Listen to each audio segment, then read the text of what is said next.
Well, the beauty of COVID, however, and this is the twisted mind and consciousness that you have to understand in order to understand the world. If you think of it from a human perspective, a healthy human perspective, none of it makes sense. You have to look at it from the view of a psychopath, of a narcissist, a sociopath, because those that are in positions of any level of power, which most all of them are minions, if we can see them, they're minions. They don't have real power. Not even the Rothschilds themselves are the real power. We can see Yeah. them. Behind the scenes is what you really need to see, but you can't see it. And for me, as I've said over and over, the head of the snake is the financial system. We are all fighting for the crumbs in a rigged system that is inherently involved in indebting us, enslaving us to debt. The system is rigged. We can never pay off the debt. Even if we buy outright our homes, we can lose them through taxes and other means that the financial system controls.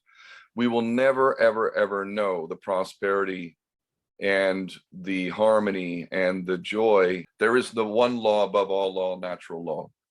And when you look at the Constitution of the United States or Magna Carta and common law and things like this, really, really, they all tie into the one law, natural law, God's law, men. And these things you don't need a law degree to understand. No. Yeah. When you said that back then, you did seem really hopeful. Do you think it's become blatant and obvious enough now for people to be waking up? And do you think enough people have woken up to change the course of where we're headed? Absolutely. I have no doubt. Fortunately, my reality is so different from most people in that the people I talk to around the world throughout all of my years, I have friends that are closer to me who I actually don't even physically have never even physically met. The level of communication and understanding that we have in this digital realm is such that these people are family to me and I am family to them. The people that I associate with, God bless them all, we all basically understand some of these core things. And one of the core things that really separates those that seek real truth, like if you really worship the truth, is the issue of World War II, is the issue of who runs the world, the methods used to run the world and whatnot. So when I talk to people around the world, I'm talking to people, male, female, Western, non-Western, Muslim, Christian, you name it. And we understand these things. So I'm not dealing with the family that many people are dealing with in their normal sort of reality, where you've got friends and colleagues and family members who don't want to know. They don't want to know. I understand. I believe me, I understand. I meet regular people. I do that stuff, but more than enough people know. And I know people that are doing stuff like in this country right now, peacekeepers. There's a beautiful thing going on here with law. They've served notice on issues that have basically the mask mandate in this country. Just all of this shit ended just this week. And coincidentally, the legal action that was filed in one of the courts in the UK is from a friend of mine who I've just stayed with and talked with. And their application of law is extremely powerful, and actually it really is bulletproof, quite frankly. The only thing stopping us from being able to act real law, where real justice and protection of society occurs, is the understanding that we only need to apply some simple principles. He's doing that. He's doing that. And national policy is just reversed. I cannot imagine COVID going any further than full reverse from everything they've been doing to us for the last 2 years. We'll see, but go on. You're still very hopeful that enough people are waking up, that this has not just been an opportunity for them to, integrate a digital pathway for our future, but that also it's actually rattled a few people and woken some people up along the way. Like you said back then, once people see 100% control, it'll force them to wake up. Here's another fallacy that in one of the achievements of the powers that be, the idea that the majority is somehow an indication of uh, where we're going to go in this world. If that were the case, then we know we can expect nothing but the same, more of the same. If the majority, because as the founding fathers of America said, as I personally see, as many great historians and powerful figures have denoted, democracy is a joke. It's an absolute joke. If we are truly democracies, then the evidence is self-evident. Look at it. Is this representation? Is this the be all end all of human civilization, the democracies that we've all created, like you have down there, like we have over here? Are you serious? Is that something to be proud of? There are some things within our societies that you have to appreciate. The prosperity that we have on the back of everybody else's suffering, the prosperity is really intoxicating. Again, down under, no more. Where you live is gorgeous. I know where you live is gorgeous. I know I could go to the beach from your house right now and have such a beautiful time, priceless, and it's free, other than fuel to get there. Bring a cooler. I mean, come on. I understand why people have basically turned a blind eye to all the shit that's being done in our name with our taxes. But karma is a reality. It's coming. It's going to be hard for many. But more important than dwelling on the mistakes of the past is committing to a course of intelligence, wisdom, and honor in the protection of our children and their future and the planet that sustains us. People know this. Enough people know this.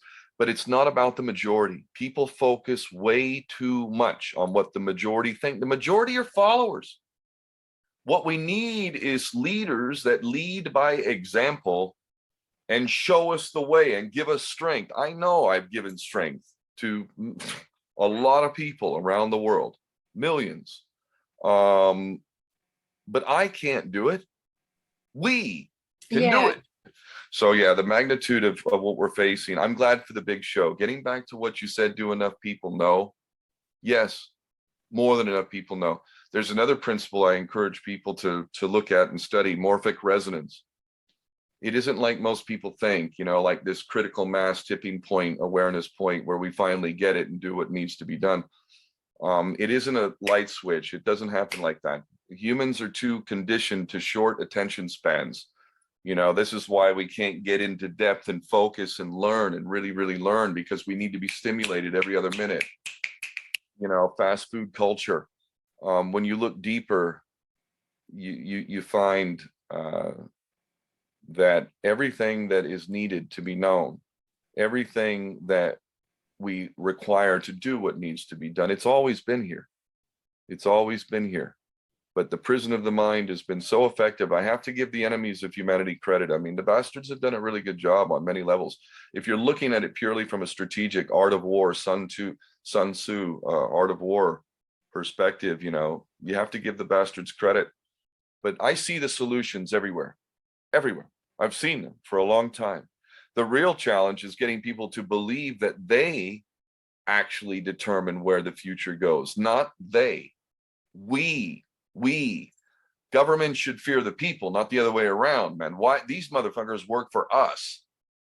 In theory, at least, as far as I understand it, our taxes go to pay the salaries of the very people who are supposedly representing us in our parliamentarian or constitutional governments, in the case of Australia, England, blah, blah, blah. So look, the majority is not what matters. There's a great quote from Margaret Mead. It's been used by many people, including myself. Never underestimate the power of a small group of individuals to change the world. Indeed, it is the only thing that ever has. Think about it, man. It's an organized group, a conspiratorial, yes, yes, they conspire, yes, they do. They have even their own little arguments within their own, you know, I mean, think about it. These people worship Satan. Do you think they're the most loyal, loving, compassionate, you know, loyal? No, they've got their own problems amongst their own people and their own squabbles and blah, blah, blah, blah, blah. But at the end of the day, they're organized and powerful and heavily resourced. So they've been dominating us for a long time. Credit to them. If I was in a position to enslave people, I would rather liberate them. You know, but these people, if you can call them that, have lost all humanity, man. When a certain amount of people understand certain principles, if the principle of morphic resonance, and I'm absolutely sure that it exists, morphic resonance means, for those that don't know, just very briefly, the 100th monkey, people have heard that term, you know, critical mass, tipping point, you know, at the point where everyone seems to know and we've solved all our problems because we now get it. There is a man named Rupert Sheldrake, Dr. Rupert Sheldrake, and he wrote a book about this, and it was highlighted by these monkeys. A lot of people will know this, but for those that don't, this principle is really, really important. There was these monkeys, and they lived on islands, and they were separated from each other. But one particular troop of monkeys was being researched, and the observation was that one of them started to take the potatoes they were eating. He took the potato and he took it down to the sea and he washed it in the sea, which took off some of the soil and gave it a salt flavor from, you know, from the sea. And he started eating. Long story short, you know, others saw it and were like, what's that all about? So they tried it, and they all started. But before long, when they all were doing it, another monkey on another island, completely isolated, they didn't have email, they weren't calling each other up, hey mate, take your fucking potato over to the sea and wash it, it's great. You know, how the hell did these monkeys coincidentally, and it wasn't just the next island or the next island, it was like throughout, apparently all these monkeys had learned and they all started doing it, yet they're isolated. So that's morphic resonance. There's many other examples of this. That's what's happening.